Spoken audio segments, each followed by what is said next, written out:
Hola, buenas tardes chicos, espero se encuentren muy bien. Con el gusto de siempre de saludarlos. Me presento nuevamente, mi nombre es el contador Eduardo Rodríguez Gómez, voy a ser su maestro en esta materia llamada Contabilidad de Sociedades, que bueno, en este caso va a ser impartida al cuarto cuatrimestre de Contador Público. Entonces, bueno, sin más preámbulos, iniciamos. Primero que nada, chicos, me gustaría platicar con ustedes qué es como tal una sociedad para ir comprendiendo cada uno de los conceptos, particularidades, estructura y demás puntos que quisiera tratar. Bueno, en este caso, pues para llevar a cabo su mejor entendimiento, ¿verdad?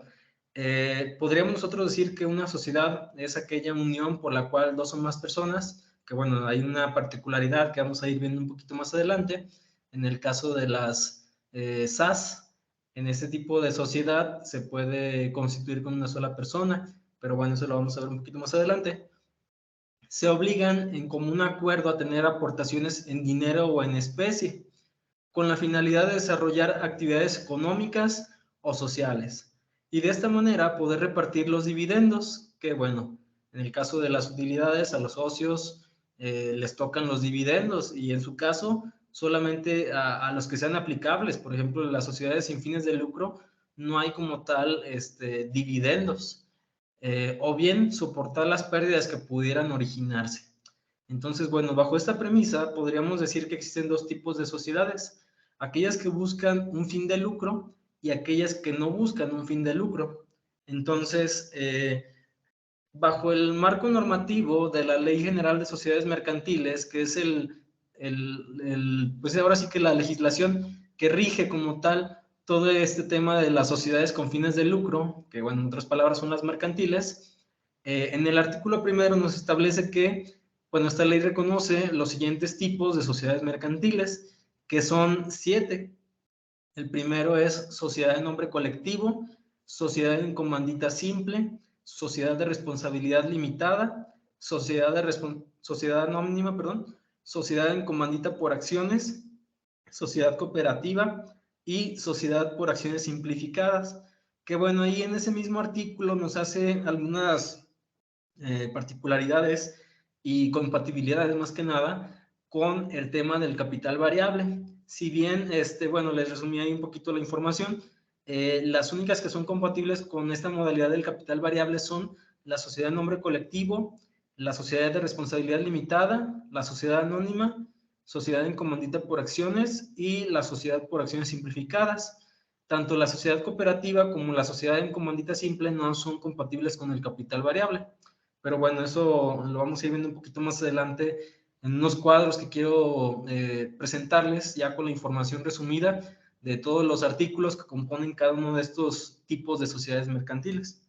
Entonces, bueno, en el artículo segundo y a partir del primer punto y hasta el artículo 24 me parece, de toda la Ley General de Sociedades Mercantiles, nos habla de todo el tema de las disposiciones generales. ¿Qué es una disposición general? En pocas palabras, son aquellas aplicaciones, por así decirlo, que van a hacer de manera general, es decir, van a aplicar tanto para cada uno de las 7 tipos de sociedades mercantiles sin hacer distinción alguna.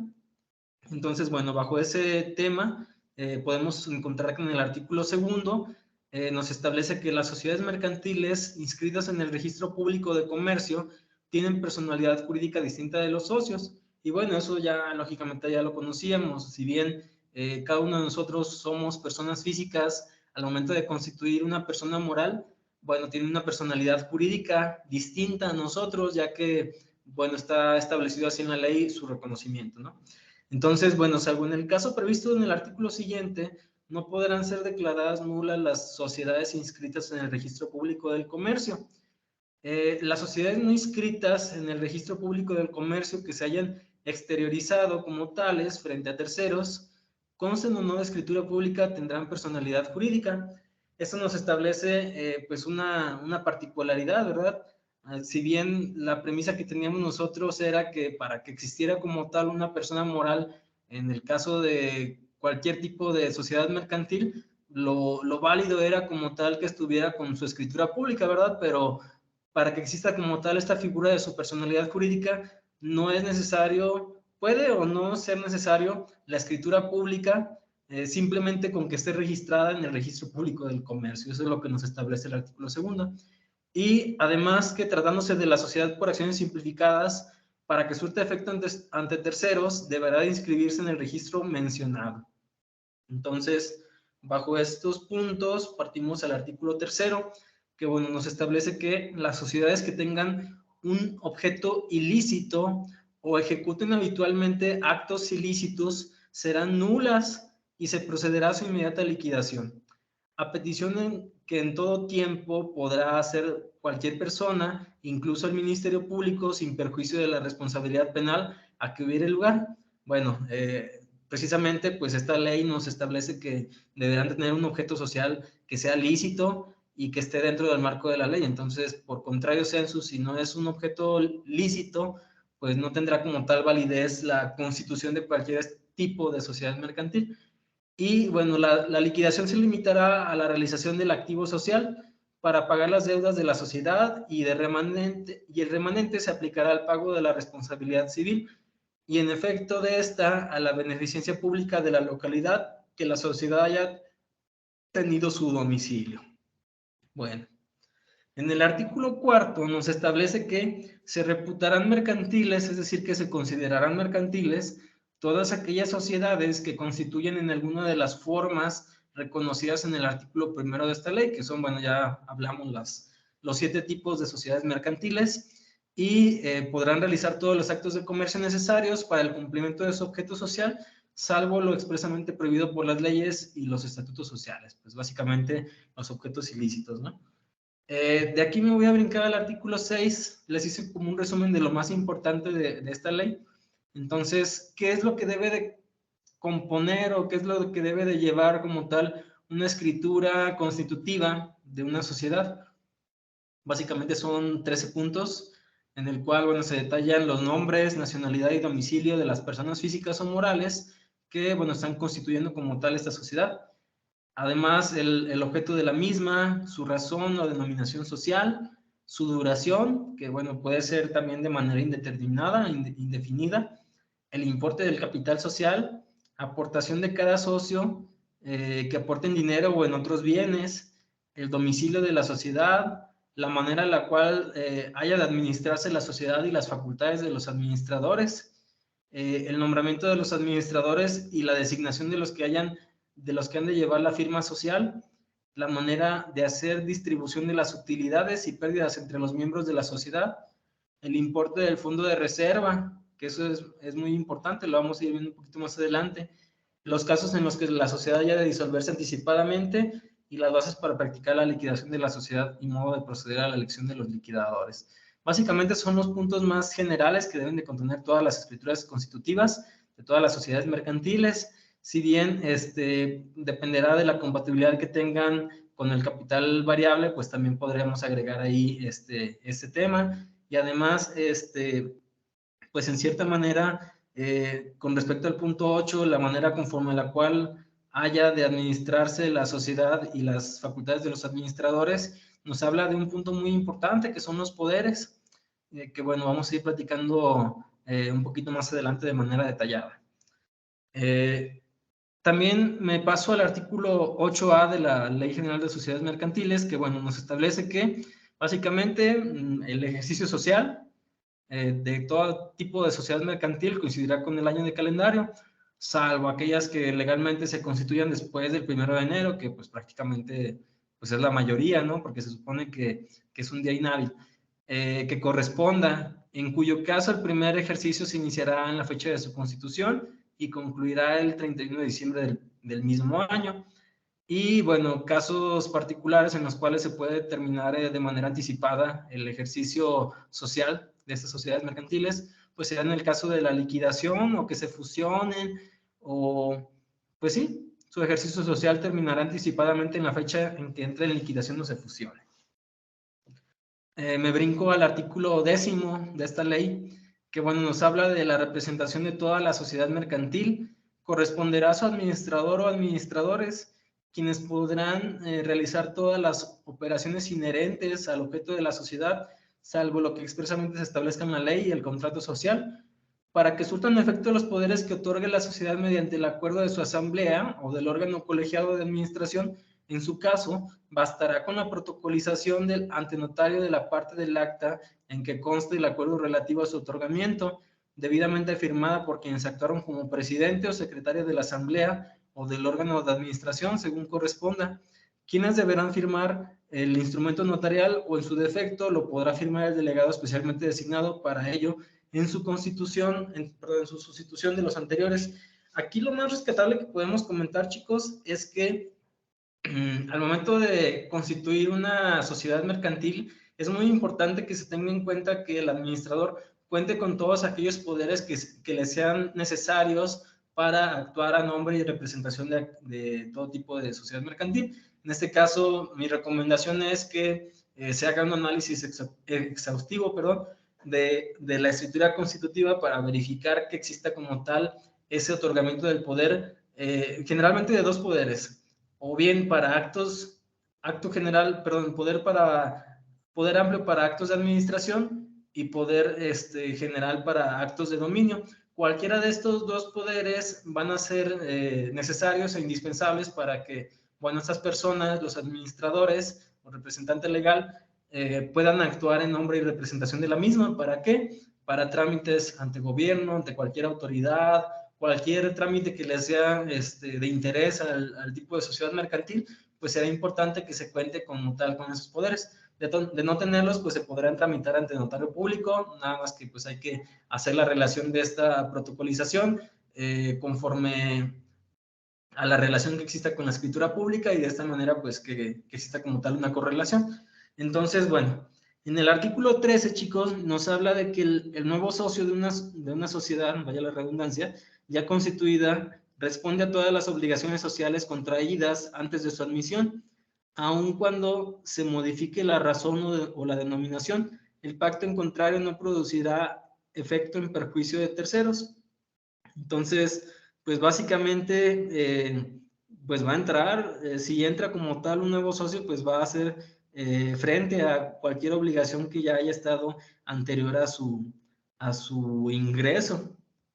Por otro lado, el artículo 14 nos dice que en el caso de que un socio se separe o fuera excluido de una sociedad, quedará responsable, para con los terceros de todas las operaciones pendientes en el momento de la separación o exclusión. Es decir, que no porque ya te vayas de la sociedad, ya te vas a eximir como tal de todas las obligaciones que hayan quedado pendientes con un tercero. Entonces, bueno, eso hay que tenerlo en cuenta. Y en el artículo 16 ya nos habla de un reparto de ganancias o de pérdidas que se observará, salvo el pacto contrario, las reglas siguientes. La fracción primera nos dice que, bueno, las distribuciones de las ganancias o pérdidas entre los socios capitalistas será proporcionalmente a sus aportaciones. Ojo, hay dos tipos de socios, los socios capitalistas y los socios industriales. Los capitalistas aportan bienes o, pues, en cierta manera, pues, dinero, recursos, y por otra parte existen los socios industriales, que bueno, estos aportan trabajo o servicios. Entonces, bueno, la Ley General de Sociedades Mercantiles reconoce a ambos y bajo esta premisa dice que pues, los capitalistas sí podrán distribuirse las ganancias o las pérdidas, inclusive. Lo que respecta al socio industrial, corresponderá a la mitad de las ganancias y si fueren varios, esta mitad se dividirá entre ellos por igual. Y otro punto muy importante, los socios industriales no reportarán las pérdidas, es decir, a ellos no van a perder, ellos van a ganar sin importar el ejercicio como tal, el comportamiento, ellos van a ganar porque lo que aportaron ellos fue un trabajo, fue como tal un servicio. Entonces, bueno. En el artículo 18 nos establece que, bueno, si existieran pérdidas del capital social, este deberá de ser reintegrado o reducido antes de hacerse la repartición o asignación de utilidades, lo cual me parece bastante lógico porque si bien podemos irnos al caso más extremo de, digámoslo coloquialmente, exprimir como tal todo el recurso que se haya obtenido de manera positiva a partir de las operaciones de una sociedad mercantil, No podemos hacerlo de manera total, ya que si bien de manera inicial se estableció que iba a contar con un capital fijo y en su caso un capital variable, que bueno, en su caso pues deberá de reintegrarse o reducirse antes de hacer la repartición o asignación de las utilidades. En el artículo 19 nos dice que la distribución de las utilidades solo podrá hacerse después de que hayan sido debidamente aprobados con la asamblea de socios accionistas, los estados financieros que los arrojen. Básicamente, pues estarán sujetos a aprobación. Tampoco podrá hacerse distribución de las utilidades mientras no hayan sido restituidas o absorbidas mediante aplicación de otras partidas del patrimonio, las pérdidas sufridas en uno o varios ejercicios anteriores o hayan sido reducido el capital social. Básicamente era lo que ya platicamos.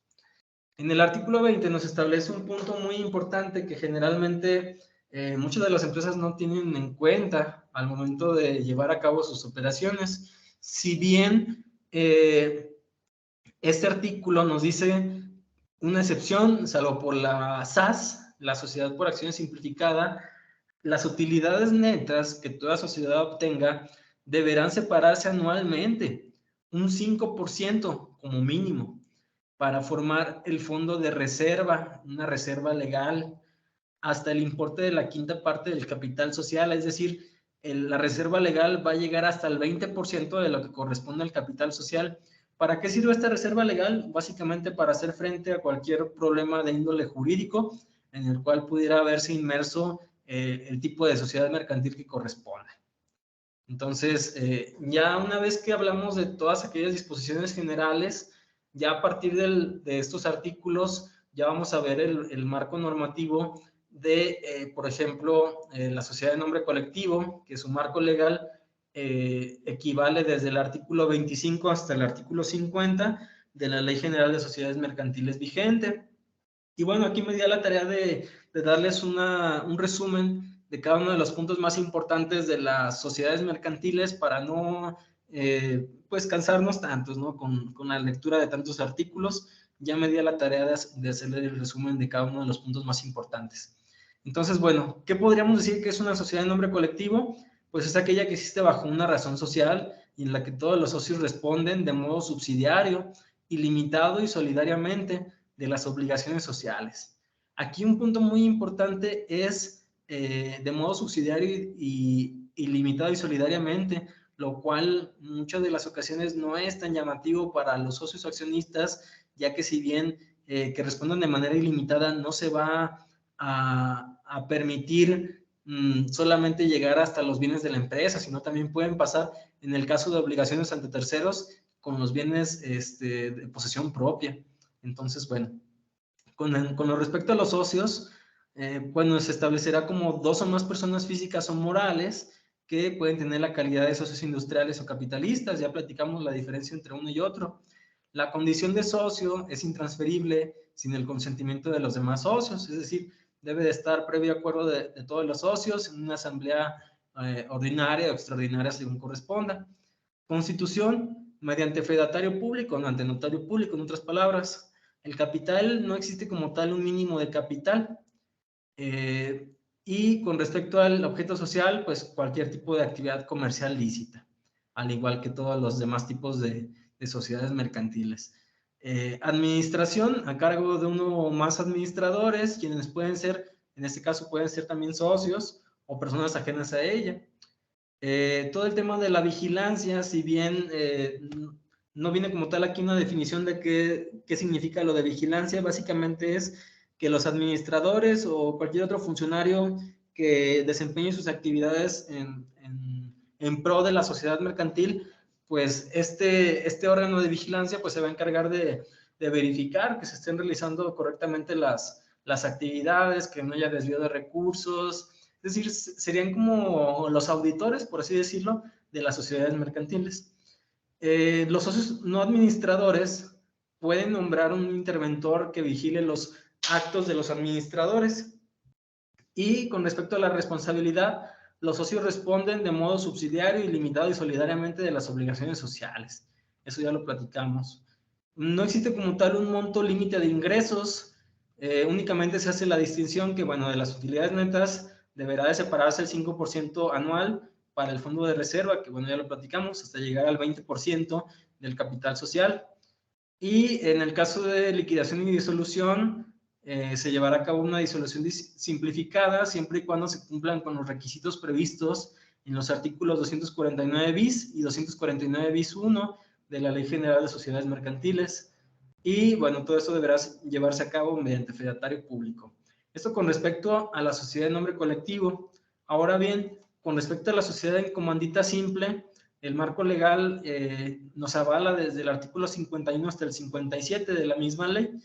Y bueno, podríamos definirlo como que existe bajo una denominación social y se compone de uno o varios socios comanditados que responden de manera subsidiaria, ilimitada y solidariamente de las obligaciones sociales de uno o varios comanditarios que únicamente están obligados al pago de sus aportaciones. Entonces, también este tipo de sociedad ya no es tan llamativa, ya no es tan óptimo llevarlo a la práctica real por todo el tema de la responsabilidad ilimitada y solidariamente subsidiaria, porque bueno, ahí ya se brinca también a los bienes de los socios accionistas, entonces pues ya pega más en el bolsillo de las personas, por lo tanto pues se ha dejado de establecer como tal esta formalidad. Socios, bueno, establece que deberán ser uno o varios socios comanditados y uno o varios socios comanditarios, perdón, comanditados y comanditarios. Y la Constitución, mediante fedatario público, capital, no existe un mínimo de capital. Con respecto al objeto social, cualquier tipo de actividad comercial lícita, ya lo comenté, igual que todo tipo de sociedades mercantiles, la administración la llevarán a cabo los socios o el socio o socios comanditarios que no pueden ejercer acto alguno de administración ni aún con el carácter de apoderados de los administradores, pero las autorizaciones y la vigilancia dadas o ejercidas por los comanditarios en los términos del contrato social no se reputan actos de administración. Vigilancia, existe la figura del interventor que vigila los actos de los administradores. Asimismo, los actos de vigilancia pueden ser establecidos y ejercidos por los comunitarios en los términos del contrato social. Y responsabilidad, pues ya lo platicamos, que es de manera subsidiaria, ilimitada y solidariamente de las obligaciones sociales de uno o más comanditarios que únicamente estarán obligados a pago de sus aportaciones.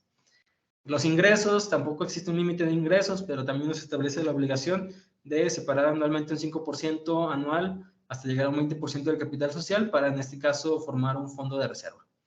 La liquidación y disolución están en los mismos términos que en el tipo de sociedad anterior, que era el nombre colectivo, de manera simplificada y será ante notario público. Hay algunas cosas que se repiten mucho con todo este tipo de sociedades mercantiles. Voy a tratar de no repetirlas tanto para no ser tan, ahora sí que redundante.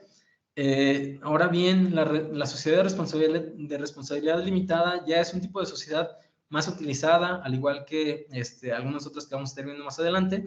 En este caso, se constituye entre socios que solamente están obligados al pago de sus aportaciones, sin que las partes sociales puedan estar representadas por títulos negociables a la orden o al portador, pues solo son cedibles en los casos y con los requisitos que establece la Ley General de Sociedades Mercantiles.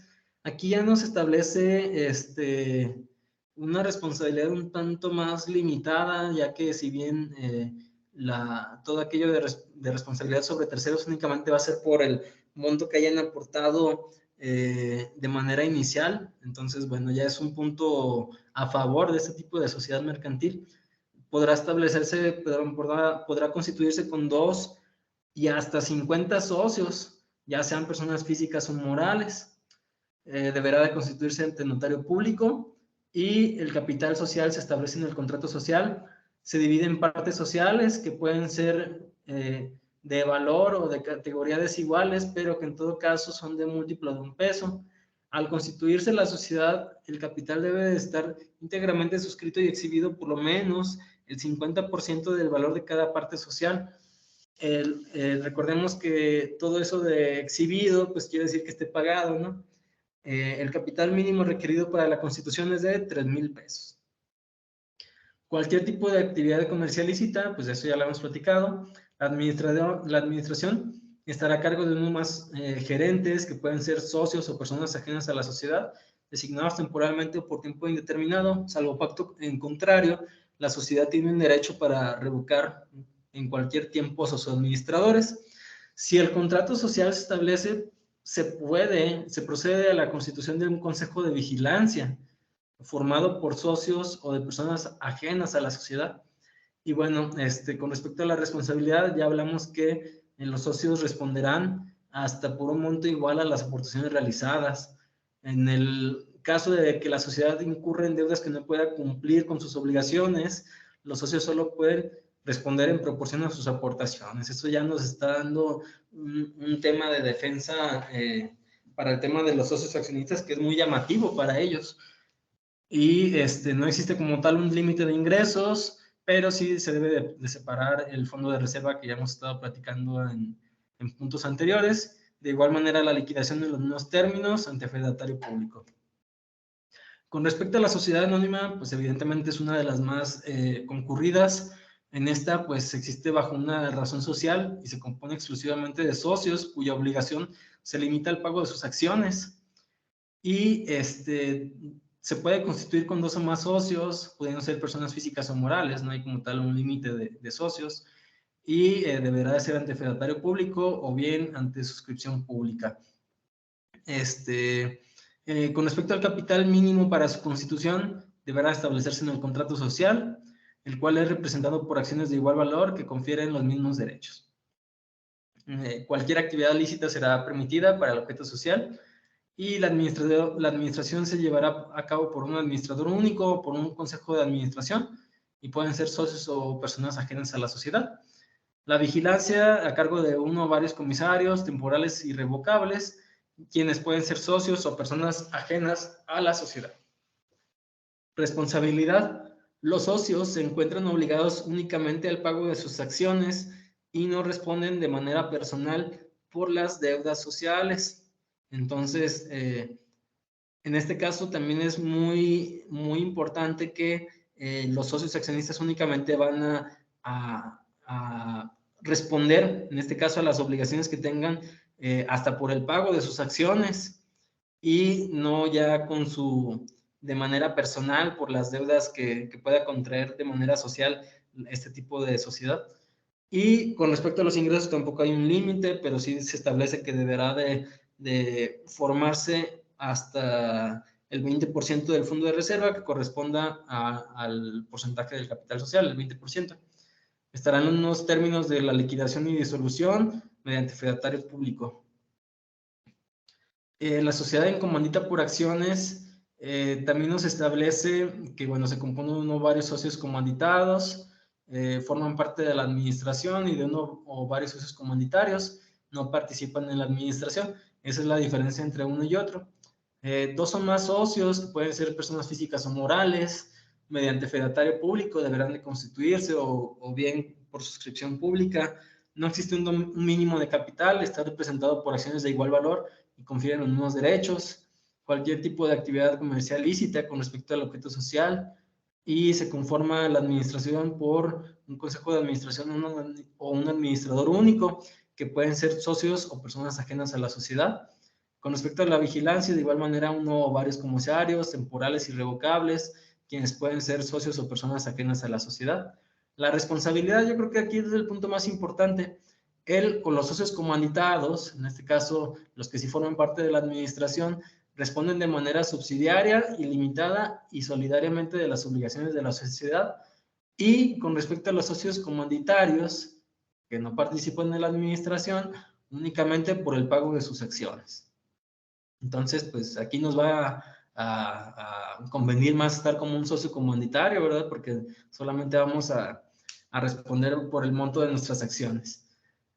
No existe como tal un límite de ingresos de las utilidades netas, deberá de separarse anualmente el 5% para el fondo de reserva hasta llegar al 20%, y los términos de la liquidación y disolución en los mismos puntos que hemos estado manejando anteriormente ante notario público. La sociedad cooperativa podríamos definirlo como una forma de organización social integrada por personas físicas con base en intereses comunes y en los principios de solidaridad, esfuerzo propio y ayuda mutua con el propósito de satisfacer necesidades individuales y colectivas a través de la realización de actividades económicas de producción, distribución, consumo de bienes y servicios. En este caso, nos piden un mínimo de 5 socios que deberán de ser personas físicas, a excepción de las sociedades cooperativas de ahorro y préstamo, que se constituyen con un mínimo de 25 socios.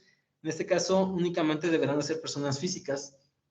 Deberá de constituirse confedatario público o bien a través de la inscripción de sus estatutos sociales ante un juez de distrito, juez de primera instancia en la primera materia del fuero común, presidente municipal, secretario, delegado municipal o titular de los órganos político-administrativos, bueno, de la ciudad que corresponda o del lugar en donde la sociedad cooperativa tenga su domicilio, ¿no?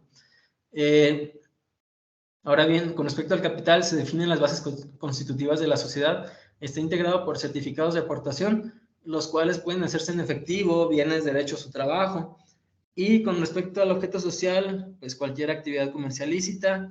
La administración será llevada a cabo mediante una asamblea general y de un consejo de administración. Las sociedades cooperativas de ahorro y préstamo, además de los citados órganos, deberán contar con menos un comité de crédito o su equivalente, con un comité de riesgos y con un director o gerente general y con un auditor interno, dependiendo del tamaño y nivel de la operación de la cooperativa. Con respecto a la vigilancia, a través de un consejo de vigilancia, el cual se estará integrado por un número impar de miembros no mayor de 5, con igual número de suplentes que desempeñan los cargos de presidente, secretario y vocales, designados en la misma forma que el consejo de administración. Asimismo, este tipo de sociedades pueden ser vigiladas por las dependencias locales o federales que, bueno, de acuerdo a sus atribuciones, deberán intervenir con su buen funcionamiento. Con respecto a la responsabilidad, es limitada cuando los socios únicamente se obliguen al pago de los certificados de aportación que hubieran suscrito. Es suplementada cuando los socios responden a prorrata por las operaciones sociales hasta por la cantidad determinada del acta constitutiva, que bueno, en otras palabras, pues sigue siendo limitada, ¿no? Se va a repartir en base a lo que hayan estado pagando en sus aportaciones sociales por medio del acta constitutiva. Y los ingresos, en este caso ya cambia, se constituye con el 10, desde el 10 o al 20% de los rendimientos que se obtengan las sociedades cooperativas en cada ejercicio social. Y la liquidación estará en unos, la liquidación y la disolución estarán en unos términos que, bueno, las otros tipos de sociedades que hemos estado comentando anteriormente. Casi para terminar, la sociedad por acciones simplificada es aquella que se constituye con una o más personas físicas que solamente están obligadas al pago de sus aportaciones representadas en acciones. Una o más personas físicas, en este caso, se puede constituir. En ningún caso las personas físicas deberán ser simultáneamente accionistas de otro tipo de sociedad mercantil si su aportación en dichas sociedades mercantiles les permite control de la sociedad o de su administración mediante el sistema electrónico que establece la Secretaría de Economía para hacer su constitución. Y con respecto al capital, no existe un mínimo de capital, está representado por acciones de igual valor y confieren los mismos derechos. El objeto social es lo mismo que todas las sociedades mercantiles. La administración, a través de un administrador único que forzosamente debe de ser accionista de la sociedad. No hay como tal vigilancia, no aplica. Y responsabilidad, responden hasta por el monto de sus aportaciones. Deben realizar la publicación de informes financieros de manera anual. La falta de dichas publicaciones da lugar a la disolución de la sociedad. En este caso, pues está un poquito más vigilado, ¿verdad? Ya nos establece como tal la obligación de presentar informes financieros de manera anual. Y los ingresos anuales no deberán de rebasar los 5 millones de pesos. No existe un fondo de reserva como tal.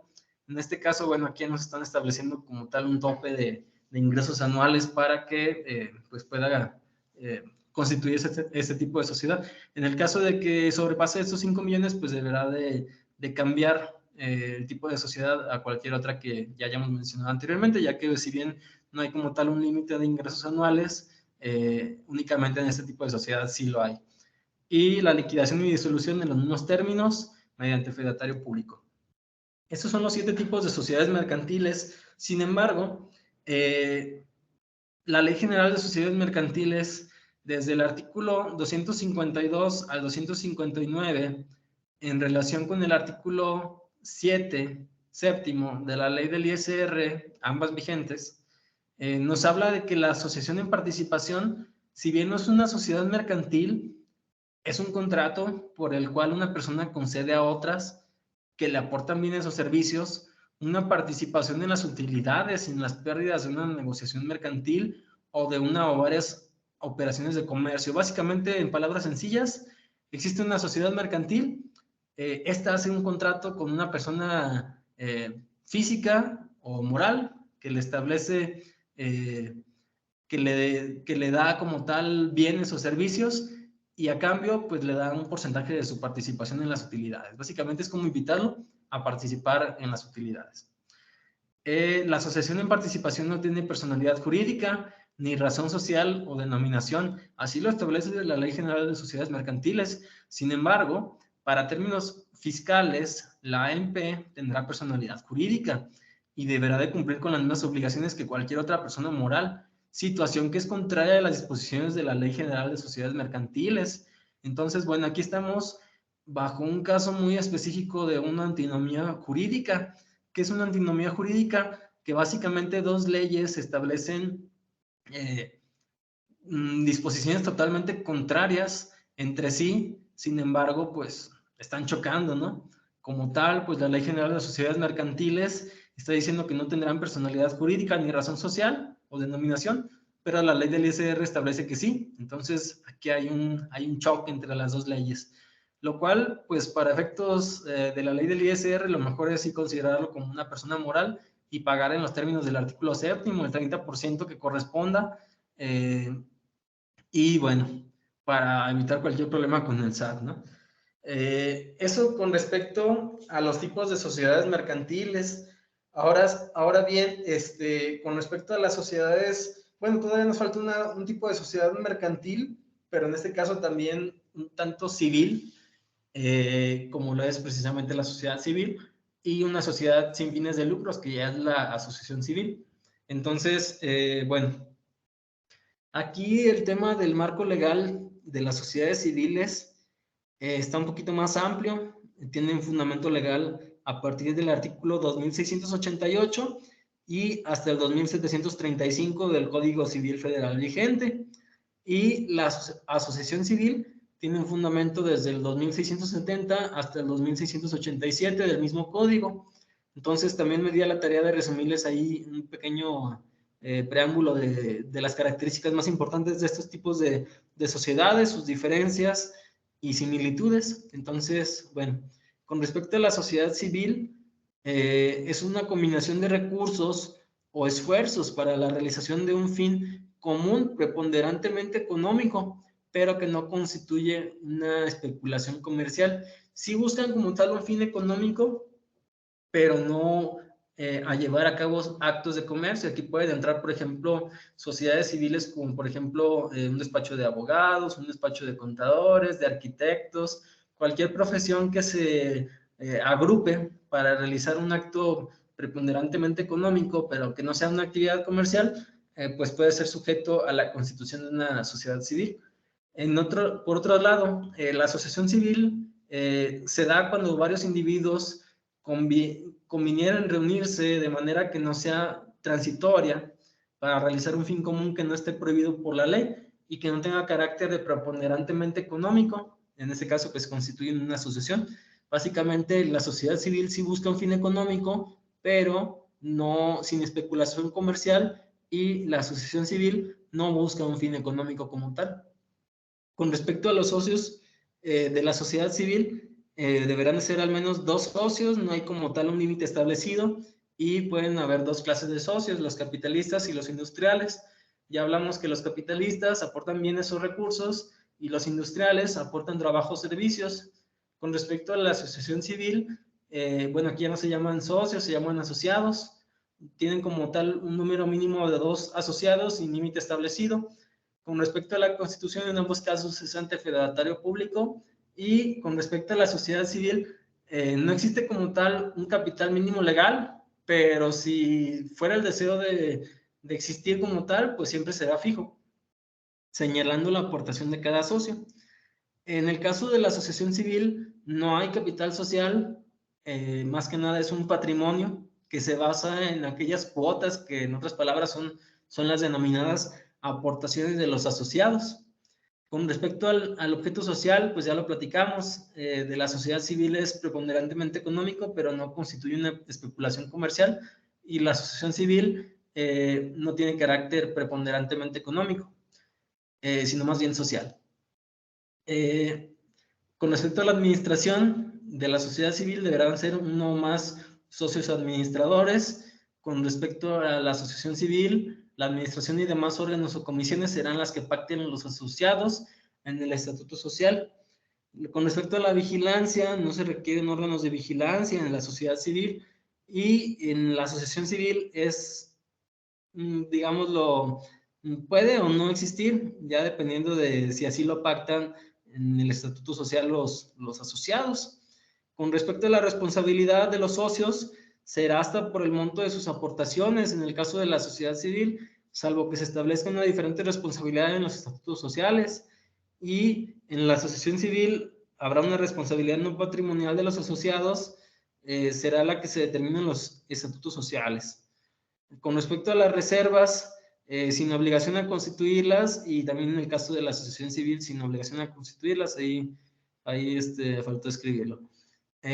Y con respecto a la liquidación y disolución, en ambos casos será muy parecido. En el caso de la sociedad civil, dicha disolución deberá ser inscrita en el registro de sociedades para que pueda surtir efecto entre terceros. En adición, el artículo 2725 del referido código establece que la disolución de la sociedad no modifica los compromisos contraídos con terceros, y una vez que se lleva a cabo la disolución, se procede a la liquidación, que en este caso se podrá practicar dentro de un plazo de 6 meses, salvo pacten lo contrario, y deberá de agregarse a la denominación de la sociedad las palabras en liquidación. Con respecto a la asociación civil, los bienes de la asociación se aplicarán conforme a lo que determinen los estatutos, y a falta de disposición en estos, según los que determine la Asamblea General. En este último caso, la Asamblea solo podrá atribuir a los asociados la parte del activo social que equivalga a sus aportaciones. Y una vez que se lleve a cabo la disolución, se procede a la liquidación, que se practicará dentro del plazo de los 6 meses, salvo pacto en lo contrario, y deberá de agregarse la denominación social en palabras en liquidación. Y básicamente, bueno, era todo lo que les quería platicar, chicos. Yo sé que pues, es un poquito extenso, es un poquito tedioso todo el tema de las características. Créanme que es muchísimo más amplio.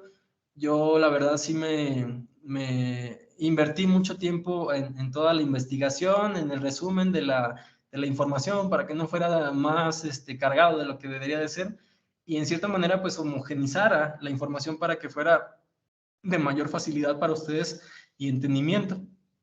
Entonces, bueno, sin más por el momento, chicos, me despido, no sin antes agradecerles su tiempo, su atención, y pues nos vemos en la siguiente clase. Muchísimas gracias, que pasen buena tarde, hasta luego.